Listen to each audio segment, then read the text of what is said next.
Alors, je ne suis pas certain qu'il soit nécessaire de modifier les textes. On a encore une fois à la fois des textes civils, mais également des textes fiscaux qui sont extrêmement performants et qui font de la France, à mon sens, un des pays les plus attractifs au monde, si ce n'est le pays le plus attractif au monde.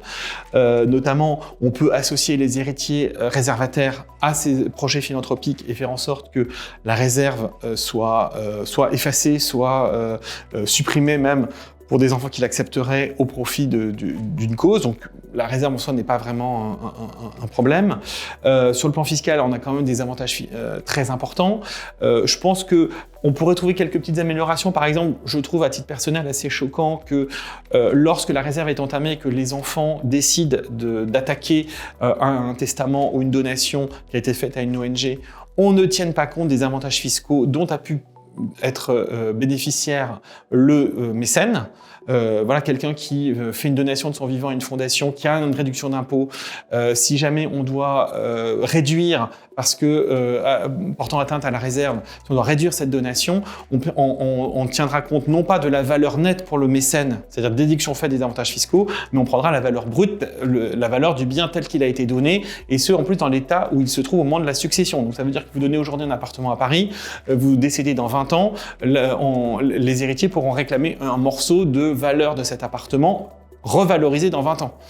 Alors même que cette donation a pu coûter que peut-être 30% ou 33% à son mécène, puisque dans l'hypothèse, il aurait pu très bien bénéficier de la totalité des avantages fiscaux. Donc je pense que ça pourrait être une amélioration, parce que d'une certaine manière, je trouve qu'il y a un certain enrichissement sans cause.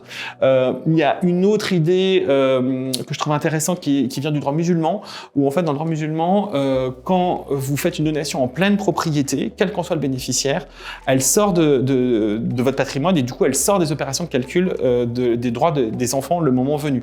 Et c'est vrai que je me dis, voilà, quelqu'un qui est majeur et vacciné, s'il a envie de se dépouiller irrévocablement et intégralement d'un bien, c'est sa responsabilité. Enfin, plutôt qu'il le dépense au casino ou qu'il le donne à une fondation, je ne vois pas pourquoi le don à la fondation serait moins privilégié.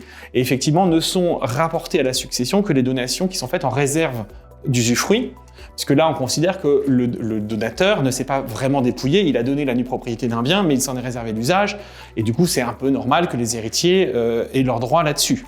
Donc je trouve que c'est une idée qui est assez intéressante, mais bon, voilà, pour l'instant, il n'est pas trop question de ce que j'ai compris d'y toucher. Et à côté de ça, vraiment, on a quand même des législations vraiment très intéressantes en France. Je pense que le plus important, c'est de changer la mentalité, c'est de se dire que quelqu'un qui crée de la richesse, moi c'est souvent ce que me disent des mécènes, si on a réussi dans la vie, c'est parce qu'on a bénéficié d'une bonne éducation, d'un bon tissu scolaire, d'un bon tissu socio-économique, etc. Tout le monde n'a pas une autre chance, et nous souhaitons, au-delà des impôts qu'on paye qui sont parfois très lourds, et qui aussi brise un peu ces élans de générosité. Voilà, des gens qui se disent, voilà, cette richesse que j'ai gagnée, je tiens à la faire partager avec ceux qui n'ont pas eu cette chance-là. Et je pense que c'est ça surtout qui sera un des moteurs, notamment pour aller vers des exemples un peu comme ce qu'on voit aux États-Unis avec Bill Gates et autres, en disant, voilà, ce sont des gens qui ont beaucoup de chance, qui ont pu développer un projet qui leur a apporté beaucoup d'argent. Tout le monde n'a pas cette chance-là. Et je trouve intéressant cette idée de partage. Voilà.